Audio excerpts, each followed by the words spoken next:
કેયા industry આ સ્ટોકમાં આજે ખાસું એક નેગેટિવ એક્શન જોઈ રહ્યા છે પરિણામ બાદ નંબર સારા છે અગર તમે જુઓ તો, પરંતુ સ્ટોકમાં કેમ ઘટાડો છે એ સમજીએ તો પ્રોફિટ અને રેવન્યુમાં સુધાર છે છતાં પણ સ્ટોકમાં વેચવાલી છે. સૌથી પહેલું ફેક્ટર જોઈએ કે જેના લીધે ઘટાડો આવ્યો છે જે પરફોર્મન્સ સ્ટેનલેસ સ્ટીલનું.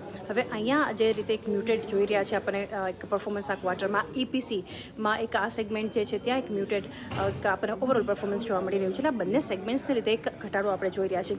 આ સિવાય બીજો એક ફેક્ટર છે કે જેને લીધે સ્ટોક નેગેટિવ એક્શન બતાવી રહ્યું છે એ કમિશનિંગમાં એક ડિલે થયું છે, થોડું મોડું થયું છે. જે સાણંદ પ્રોજેક્ટનું કમિશનિંગ કરવાની હતી કંપની, જે સપ્ટેમ્બર 2025માં એક્સપેક્ટેશન હતું, એની સામે ફેઝ 1નું જે કામ છે અનુમાન કરતાં ડિલે થયું છે, નવેમ્બર 2025માં થયું છે. બીજું કમિશનિંગ જે લેટ થયું છે ત્યાં પણ જે અર્લિયર એક અનુમાન હતું કે ફર્સ્ટ હાફ FY27માં એક શરૂ થશે અહીંયાથી કામ, એની બદલે હવે ક્વાર્ટર 4માં FY27માં શરૂ થશે. એટલે આ જે ડિલે થયું છે પ્રોજેક્ટ શરૂ કરવામાં, કામકાજ શરૂ કરવામાં, ઓપરેશન્સમાં, એને લીધે આપણે જોઈ રહ્યા છીએ કે એક અસર સેગમેન્ટના પરફોર્મન્સ પર આપણને જોવા મળી રહ્યું છે.